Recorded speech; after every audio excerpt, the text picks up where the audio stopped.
콜럼버스가 아메리카 대륙을 발견하기 약 80년 전, 동양에서는 콜럼버스의 기함 산타마리아호의 7배가 넘는 거함을 주력으로 한 정화의 대함대가 인도양을 넘어 아프리카 케냐에까지 도달했습니다. 원정의 총 기간은 도합 28년, 총 항해 거리는 18만 5천 킬로미터가 넘는 대규모 해양 원정이었는데요. 이 원정의 또 다른 흥미거리는 비슷한 시기 개시된 유럽의 대항해 시대와 다른 놀라운 비연속성입니다. 대항해 시대가 없었다면 유럽의 역사를 넘어 세계사 자체가 크게 달라졌겠지만, 정화의 대원정이 없었다 한들 중국의 역사에는 아무런 영향이 없었을 겁니다.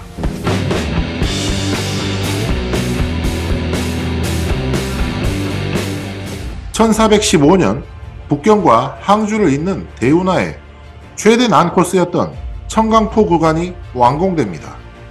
황하의 역류를 막기 위한 관문 등의 시설이 완공되면서 북경과 항주 사이의 조우는 별도의 육로 하역 없이 대운하로만 가능하게 됩니다.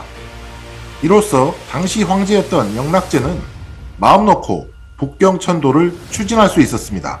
비슷한 시기 영락제를 흡족하게 하는 또 다른 선물이 도착합니다. 4차 항해를 마친 정화 원정대가 아프리카 동부의 마림국, 오늘날의 케냐에서 가지고 온 기린이었습니다.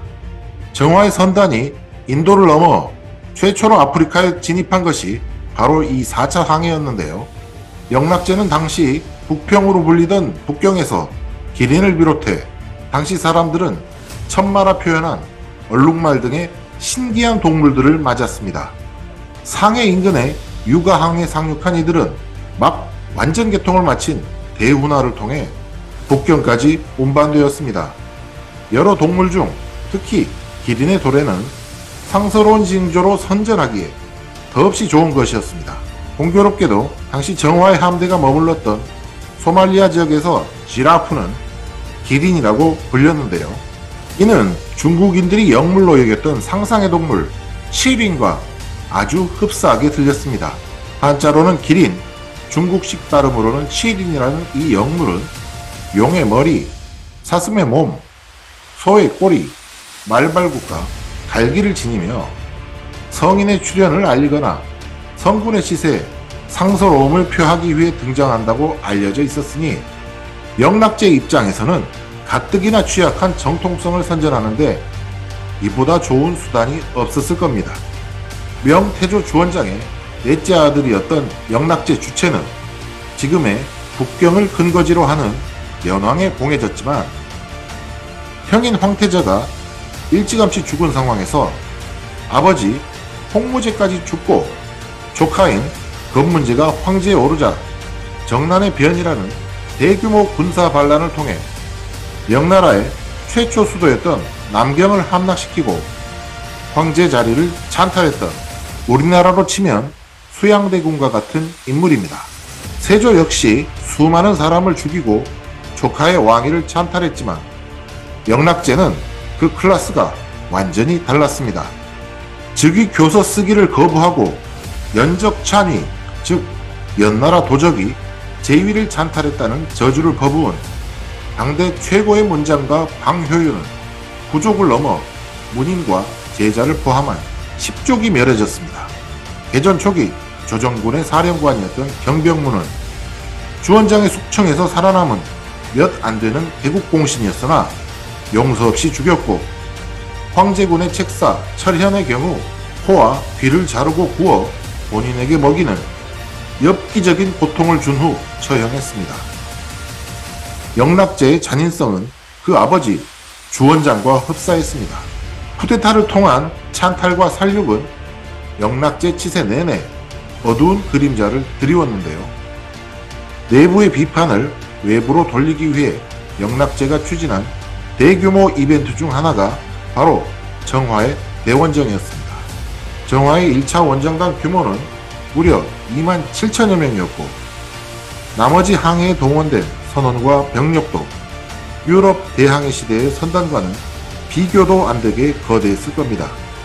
1차 원정에서 인도네시아 팔렘방에서 제왕 노릇을 하던 화교 해적 진조이를 토벌한 것과 3차 원정에서 이전 명나라 선발대를 몰살시킨 실론의 감폴라 왕국을 정벌한 것 이외에는 큰 군사적 마찰이 없었던 정화의 선단이지만 아마 이들이 기항했던 지역에서는 생전 처음 보는 대규모 병력과 함대 규모의 논란, 명예 조공 요구에 고분고분 응했을 것으로 보입니다. 중국식 조공무역은 상대방 입장에서 오히려 이득인 경우도 많으니 딱히 거부할 이유도 없습니다. 많은 조공품 중에서도 상서로운 징조로 여겨지는 기린과 같은 동물은 영락제에겐 더없이 반가운 것이었습니다. 사실 마림국의 기린이 도착하기 1년 전 방갈라국, 즉 지금의 방글라데시에서 기린과 명나를 진상한 일이 있었습니다. 그런데 기린이 원래 방글라데시에 서식하는 것은 아니라는 것을 안 영락제는 정화를 기린의 원산지인 아프리카로 보내 그곳의 마림국까지 중국의 조공국에 편입시켰던 것입니다.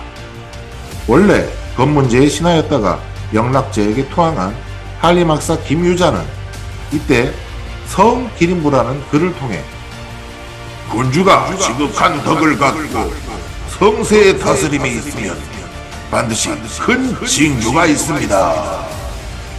황상께서 하늘을 본받아 정사를 베풀고 교화를 내외 구별 없이 일으키니 서로 화목하여 가문이 겹겹이 모여듭니다. 라며 황제의 비위를 맞추기도 했습니다. 명나라에 전설의 기린이 나타났다는 소식은 조선에까지 전해집니다. 태종 이방원은 기린의 출현을 경축하기 위해 권충과 이징을 경하사절로 파견했습니다. 이방원은 왕자 시절 명의 사신으로 파견되었다가 연왕 시절에 영락제를 만나 어느 정도 교분을 쌓았고 영리한 인물이었으니 영락제가 원하는 것을 정확히 간파했을 겁니다. 영락제는 궁극적으로 자신의 근거지인 북평, 그러니까 북경으로 수도를 옮겨 자신에게 반발하는 절강 사대부들의 기반을 없애고 기득권을 교체하고자 했습니다. 그 정치 작업으로 기반시설인 대운하를 건설하고 여론전에도 들어갑니다. 영락제의 뜻에 영합한 신하들은 이미 사해가 회동하고 상서로운 조짐이 운집해 천명을 받았음이 입증되었고 물길이 소통되고 조운이 증가해 재화가 넘쳐나는 만큼 천도를 늦추어서는 안 된다는 상소를 잇따라 올립니다. 전설에나 있는 줄 알았던 머나먼 나라에서의 조공사절, 기린 이외에 마합수라고 불린 영양, 타제개라고 불린 타조 등 중국에서는 볼 수 없었던 신기한 동물들은 상서로운 징조로 포장하기에 더없이 좋은 재료였습니다. 사실 영락제는 정화 이전에도 환관, 윤경을 파견해 말라카, 자바 등지에 조공을 유도했습니다. 윤경의 파견은 영락 원년, 그러니까 제위를 찬탈한 첫 해이니 국내 정치의 취약성을 외교적 성과로 보완하려 했던 황제의 열망이 얼마나 강했는지 알 수 있습니다. 정화의 대원정은 딱 영락제 시대의 정치 상황을 반영한 중국사의 보기 드문 일탈이었는데요. 정작 영락제는 앞서 소개한 평항 대운하가 완공되자 조운의 해로 운송을 전면 금지시킵니다. 역사적 파급 효과는 엄청났지만 사서에는 겨우 파해운 세 글자로만 기록되어 있습니다. 결국 영락제도 중국의 다른 지배자들처럼 바다를 교역이나 유통의 매개체로는 전혀 생각하지 않은 것입니다. 정화의 원정은 유럽의 대항해 시대처럼 경제적 이익을 추구하려는 목적이 거의 없었기 때문에 당시 명나라의 관료들은 막대한 재원을 낭비하는 실속 없고 허황된 사업으로 판단했을 겁니다. 1433년 정화가 마지막 7차 항해 도중 사망한 이후 인도양을 제패한 조선들은 방치되어 썩어갔고 선원과 조선공들은 잠적해 조선술은 나날이 쇠퇴했습니다. 이후 약 한 세기가 지나면 중국의 민간 선박들조차 말라카 해협 너머로의 진출을 포기하게 됩니다. 서구 역사가들은 이를 Great Withdrawal, 즉 대후퇴라고 표현하기도 합니다. 그나마 남아있던 항해 기록마저 몇십 년 후 성화제 시대에 병부당중 유대하의 주도로 모두 폐기된 것으로 추정됩니다.